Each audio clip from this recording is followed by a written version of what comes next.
ದಿವ್ಯಾ ಅವರೇ, ನನ್ನ ಮೇಲೆ ಕೋಪನಾ? ಕೋಪ ಮಾಡ್ಕೊಂಡ್ರೆ ಬೆಲೆ ಇಲ್ಲ ಅಂದಮೇಲೆ ನಾನು ಯಾಕೆ ಕೋಪ ಮಾಡ್ಕೊಳ್ಳಿ? ಯಾಕೆ ಹಾಗೆ ಮಾತಾಡ್ತಾ ಇದ್ದೀರಾ ದಿವ್ಯಾ ಅವರೇ? ನೋಡಿದ್ರ ನಾನು ಆಡೋ ಮಾತೇ ನಿಮ್ಗೆ ಇಷ್ಟ ಆಗ್ತಿಲ್ಲ ಅಂದಮೇಲೆ ಇನ್ನು ನನ್ನ ಕೋಪನ ಸಹಿಸ್ಕೋತೀರಾ? ನನ್ನ ಬಗ್ಗೆನೇ ಕೇರ್ ಇಲ್ಲ ಅಂದಮೇಲೆ ಇನ್ನು ನನ್ನ ಕೋಪದ ಬಗ್ಗೆ ಮಾತು ಯಾಕೆ? ಹಾಗೆಲ್ಲ ಅನ್ಕೊಂಬಿಡಿ ದಿವ್ಯಾ ಅವರೇ, ನನಗೆ ನಿಮ್ಮ ಮೇಲೆ ಕೇರ್ ಇಲ್ಲ ಅಂತ ನಿಮ್ಗೆ ಯಾಕೆ ಅನಿಸ್ತಾ ಇದೆ? ಓ, ನೀವು ನನ್ನನ್ನು ಕೇರ್ ಮಾಡ್ತಿದ್ದೀರಾ? ಸಾರಿ, ನನಗೆ ಗೊತ್ತಿರಲಿಲ್ಲ. ಕೇರ್ ಮಾಡ್ತೀವಿ ಅಂತ ಬಾಯಲ್ಲಿ ಹೇಳೋದಕ್ಕೂ ಹಾಗೆ ನಡ್ಕೊಳ್ಳೋದಕ್ಕೂ ಬಹಳ ವ್ಯತ್ಯಾಸ ಇದೆ. ನಾವು ಮೀಟ್ ಮಾಡಿ ಎಷ್ಟು ದಿನ ಆಯ್ತು ಅಂತ ನೆನಪಿದ್ಯಾ? ಹೋಗ್ಲಿ ಮಾತಾಡಿ. 3-4 ದಿನದ ಹಿಂದೆ good night good morning messages ಆದ್ರೂ ಬರ್ತಿತ್ತು, ಆದ್ರೆ ನಿನ್ನೆ ಮೊನ್ನೆಯಿಂದ ಅದೂ ಇಲ್ಲ. ಇಷ್ಟಾದ್ರೂ ನೀವು ನನ್ನನ್ನ ಕೇರ್ ಮಾಡ್ತಿದ್ದೀರಾ ಅಂತ ನಾನು ಅನ್ಕೋಬೇಕಾ? ನಿಜ ದಿವ್ಯಾ ಅವರೇ, ನೀವು ಹೇಳ್ತಿರೋದು ಎಲ್ಲ ನಿಜ. ನನ್ನಿಂದ ತಪ್ಪಾಗಿದೆ.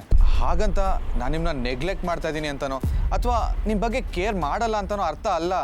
ಅರ್ಥ ಏನಾದರೂ ಆಗ್ಲಿ ಕಾರ್ತಿಕ್, ಆದ್ರೆ ನಾನು ಹೇಳಿದ್ದೆ ಸತ್ಯ ತಾನೆ? ಹೌದು, ನೀವು ಹೇಳ್ತಾ ಇರೋದು ಸತ್ಯನೇ. ನಿನ್ನೆ ಮೊನ್ನೆ ಎಲ್ಲ ನಿಮಗೆ ಮೆಸೇಜ್ ಮಾಡೋಕ್ಕಾಗಲಿ ಫೋನ್ ಮಾಡೋಕ್ಕಾಗಲಿ ನನ್ನ ಕೈಲಿ ಆಗಲಿಲ್ಲ. ಬಟ್ ಅದಕ್ಕೊಂದು ಕಾರಣ ಇದೆ. ಮೊನ್ನೆಯಿಂದ ನಾನು ತುಂಬ ಡಿಸ್ಟರ್ಬ್ ಆಗಿಬಿಟ್ಟಿದ್ದೀನಿ ದಿವ್ಯಾ ಅವರೇ. ಕಂಪನಿಲಿ ಒಂದು ಸ್ಕ್ಯಾಮ್ ಆಗಿ ತುಂಬ ದೊಡ್ಡ ಪ್ರಾಬ್ಲಮ್ ಆಗಿಬಿಟ್ಟಿದೆ. ನನ್ನ ಸಿಗ್ನೇಚರ್ನ ನನಗೆ ಗೊತ್ತಿಲ್ಲದೆ ಫೋರ್ಜರಿ ಮಾಡಿ ಸೊಸೈಟಿಲಿ ನನ್ನ ಮರ್ಯಾದೆ ತೆಗ್ದಿದ್ದಾರೆ. ನಮ್ಮ ಕಂಪ್ನಿಯವರೇ ನನ್ನ ನಂಬಿಕೆನ ಮಿಸ್ಯೂಸ್ ಮಾಡ್ಕೊಂಡಿದ್ದಾರೆ. ಇದರಿಂದ ನಾನು ತುಂಬ ಅಪ್ಸೆಟ್ ಆಗಿದ್ದೀನಿ ದಿವ್ಯಾ ಅವರೇ. ಇದು ಬರೀ ಕಂಪನಿ ವಿಷಯ ಅಲ್ಲ, ಇದರಿಂದ ನನ್ನ ಫ್ರೆಂಡ್ ಸರ್ಕಲಲ್ಲಿ ನನ್ನ ರೆಪ್ಯುಟೇಷನ್ಗೆ ತುಂಬ ಡ್ಯಾಮೇಜ್ ಆಗಿದೆ.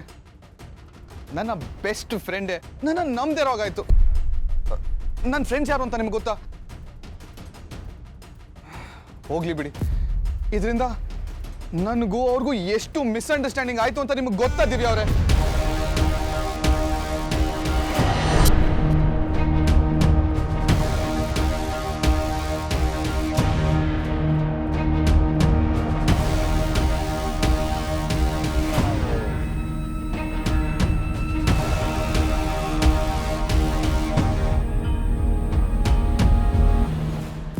ದಿವ್ಯಾ ಅವರೇ, ಹಾಗಿದ್ರೆ ಇಷ್ಟೊತ್ತು ನೀವು ನನ್ನ ಮಾತು ಕೇಳಿಸ್ಕೊಳ್ಳೇ ಇಲ್ವಾ?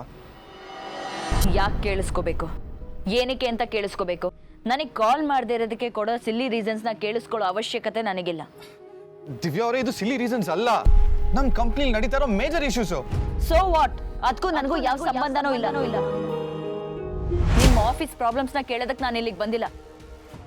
ನಿಮ್ಮ ಜೊತೆ ಕ್ವಾಲಿಟಿ ಟೈಮ್ ಸ್ಪೆಂಡ್ ಮಾಡಕ್ಕೆ ನಾನು ಬಂದಿರೋದು. ಇಷ್ಟು ದಿನ ಆಫೀಸ್ ನೆಪ ಇಟ್ಕೊಂಡು ನನ್ನನ್ನ ದೂರ ಇಟ್ಟಿದ್ದಾಯ್ತು. ಇಲ್ಲಿಗೆ ಬಂದ್ಮೇಲೂ ಅದನ್ನೇ ಹೇಳ್ತಿದ್ರೆ ನಾನು ಕೇಳ್ಕೊಂಡು ಕೂತ್ಕೋಬೇಕಾ?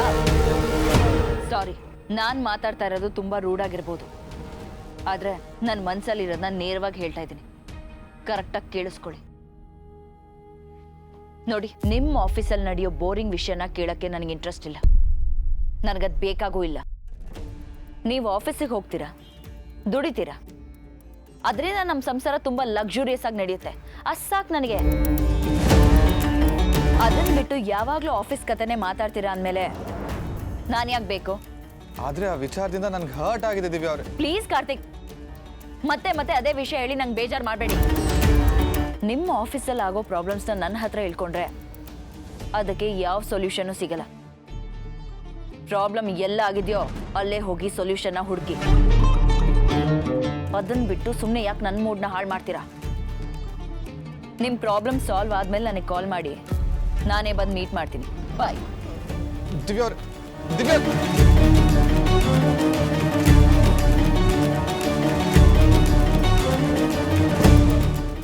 ನಿಮ್ಮ ಆಫೀಸಲ್ಲಿ ಆಗೋ ಪ್ರಾಬ್ಲಮ್ಸ್ನ ನನ್ನ ಹತ್ರ ಹೇಳ್ಕೊಂಡ್ರೆ ಅದಕ್ಕೆ ಯಾವ ಸೊಲ್ಯೂಷನ್ನು ಸಿಗಲ್ಲ.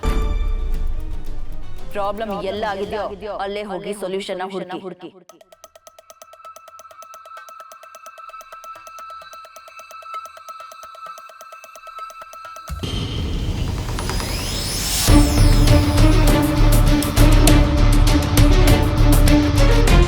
Good morning Karthik. Good morning sir. ಏನು ಬರೋಕ್ಕೆ ಹೇಳಿದ್ದು? ಬನ್ನಿ ಕೂತ್ಕೊಳ್ಳಿ. Thank you. How are you Karthik? ಬರೋದಕ್ಕೆ ಹೇಳಿದ್ರಿ. ಪೆನ್ನಿಗೆ ಚೂರಿ ಹಾಕಿ ಹೌ ಆರ್ ಯು ಅಂತ ಕೇಳಿದ್ರೆ ಏನಂತ ಹೇಳೋದು ಬಿ ಪಿ ಸರ್?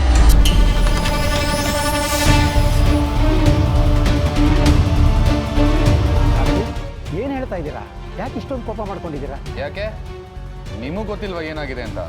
ನೀವು ಯಾವ ವಿಷಯದ ಬಗ್ಗೆ ಮಾತಾಡ್ತಾ ಇದ್ದೀರಂತ ನನಗೆ ಗೊತ್ತಾಗ್ತಾ ಇಲ್ಲ. ನಿಜ, ತುಂಬ ತಪ್ಪುಗಳು ಮಾಡಿದಾಗ ನಾನು ಯಾವ ತಪ್ಪು ಬಗ್ಗೆ ಮಾತಾಡ್ತಾ ಇದ್ದೀನಿ ಅಂತ ಗೊತ್ತಾಗಲ್ಲ. ಸರಿ, ನಾನೇ ಹೇಳ್ತೀನಿ.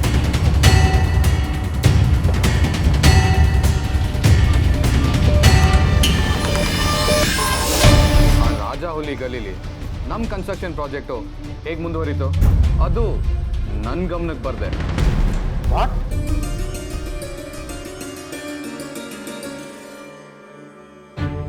ಕಾರ್ತಿಕ್, ಏನು ಹೇಳ್ತಾ ಇದ್ದೀರಾ? ಈ ಪೇಪರಲ್ಲಿ ನಿಮ್ಮ ಸೈನ್ ಇದೆ. ಹಾಗಿದ್ಮೇಲೆ ನಿಮ್ಮ ಗಮನಕ್ಕೆ ಬರದೇ ಇರೋದಕ್ಕೆ ಹೇಗೆ ಸಾಧ್ಯ? Stop it baby sir. Company key person ಆಗಿ ಈ ತರ ಇರ್ರೆಸ್ಪಾನ್ಸಿಬಲ್ ಆಗಿ ಮಾತಾಡೋದು ಸರಿ ಇಲ್ಲ. ಇಂಥ ದೊಡ್ಡ ಪ್ರಾಜೆಕ್ಟ್ ಅಲ್ಲಿ ನನ್ನ ಸೈನೇ ಫೋರ್ಜರಿ ಆಗುತ್ತೆ ಅಂದ್ರೆ ನಿಮ್ಮನ್ನೆಲ್ಲ ಹೇಗ್ ನಂಬೋದು? ಅಪ್ಪ ಚಿಕ್ಕಪ್ಪ ಎಲ್ಲ ರೆಸ್ಪಾನ್ಸಿಬಿಲಿಟಿ ನಿಮ್ ವಹಿಸಿದ್ದಾರೆ, ಆದ್ರೆ ನಿಮ್ಮಿಂದಾನೇ ನಂಬಿಕೆ ದ್ರೋಹನ. ನಾನು ನಿಮ್ಗೆ 10 ನಿಮಿಷ ಟೈಮ್ ಕೊಡ್ತೀನಿ. ಇದು ಹೇಗಾಯ್ತು, ಈ ಫ್ರಾಡ್ ಇಂದ ಯಾರ್ಯಾರಿದ್ದಾರೆ, ಈ ಪ್ರಾಜೆಕ್ಟ್ ಯಾವ ಲೆವೆಲ್ ಅಲ್ಲಿ ಇದೆ, ನನಗೆ ಕಂಪ್ಲೀಟ್ ಇನ್ಫಾರ್ಮೇಶನ್ ಬೇಕು. ಇಲ್ಲ ಅಂದ್ರೆ ಈ ವಿಷಯನೆಲ್ಲ ಅಪ್ಪನ ಗಮನಕ್ಕೆ ತರಬೇಕಾಗತ್ತೆ. ಆಮೇಲೆ ಎಲ್ಲ ಕಾನ್ಸಿಕ್ವೆನ್ಸಸ್ನು ನೀವೇ ಫೇಸ್ ಮಾಡಬೇಕಾಗತ್ತೆ.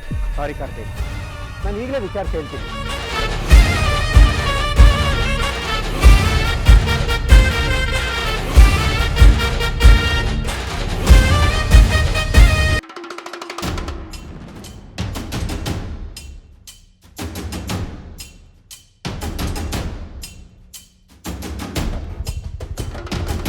ಕಾರ್ತಿಕ್, ಹೇಳಿ ವಿ ಪಿ ಸರ್, ಏನೋ ವಿಚಾರಿಸ್ತೀನಿ ಅಂತ ಹೋದ್ರಲ್ಲ, ಯಾಕೆ ಉತ್ತರ ಇಲ್ಲ ಅಲ್ವಾ?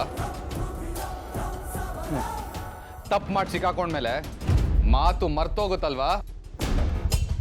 ನಮ್ಮಪ್ಪ ಚಿಕ್ಕಪ್ಪ ನಿಮ್ಮನ್ನ ಎಷ್ಟು ನಂಬಿದ್ರು ವಿ ಪಿ ಸರ್, ಆ ನಂಬಿಕೆನ ನೀವು ದುರುಪಯೋಗ ಪಡಿಸ್ಕೊಂಡ್ರ? ಕಾರ್ತಿಕ್, ಏನು ಮಾತಾಡ್ತಾ ಇದ್ದೀರಾ ನೀವು? ನಾನು ಆ ರೀತಿ ತಪ್ಪು ಮಾಡೋನಲ್ಲ. ಇನ್ಫ್ಯಾಕ್ಟ್ ಇದೆಲ್ಲ ನನ್ನ ಗಮನಕ್ಕೆ ಬರ್ತಾ ಇರೋದು ಇವಾಗ, ಅದು ನೀವು ಹೇಳಿದ್ಮೇಲೆ. ಏನು ನಿಮ್ ಗಮನಕ್ಕೆ ಬರ್ತಿರೋದೇ ಈಗ್ಲಾ? ಹಾಗಿದ್ರೆ ಇಷ್ಟ ದಿನ ಎಲ್ಲ ಕಣ್ಮುಚ್ಕೊಂಡೆ ಮುಂದುವರ್ಸಿದ್ರ? ಬಡವ್ರ ಮನೆ ಕಿತ್ಕೊಳ್ಳೋವರೆಗೂ ಬಂದ್ರು, ನಿಮ್ ಗಮನಕ್ಕೆ ಬಂದಿಲ್ಲ ಅಂದ್ರೆ ನಿಮ್ಗೆ ಯಾಕೆ ಕೀ ಪೊಸಿಷನ್ ಕೊಟ್ಟಿರೋದು? ನೀವು ಇಷ್ಟು ಇರ್ರೆಸ್ಪಾನ್ಸಿಬಲ್ ಅಂತ ನಾನು ಅನ್ಕೊಂಡಿರ್ಲಿಲ್ಲ. ನಿಜ ಹೇಳಿ, ಇದು ನಿಮ್ ಗಮನಕ್ಕೆ ಬಂದಿರ್ಲಿಲ್ವೋ ಅಥವಾ ಇದ್ರ ಹಿಂದೆ ನಿಮ್ ಕೈವಾಡನೇ ಇದೆಯೋ? ಕಾರ್ತಿಕ್ ಪ್ಲೀಸ್, ನಿಮಗೇನಾದರೂ ನನ್ನ ಮೇಲೆ ಅನುಮಾನ ಇದ್ರೆ ಇವಾಗಲೇ ಇನ್ವೆಸ್ಟಿಗೇಷನ್ಗೆ ಆರ್ಡರ್ ಮಾಡಿ. ಆದರೆ ಒಂದು ವಿಷಯ ತಿಳಿಸ್ಬೇಕಾಗಿರೋದು ನನ್ನ ಕರ್ತವ್ಯ. ಈ ಪ್ರಾಜೆಕ್ಟ್ ಫೈಲು ನನ್ನ ಟೇಬಲ್ಗೆ ಬರೋವಾಗಲೇ ನಿಮ್ಮದು ಮತ್ತು ಲಕ್ಷ್ಮಣ್ ಸರ್ದು ಸಿಗ್ನೇಚರ್ ಆಗಿತ್ತು.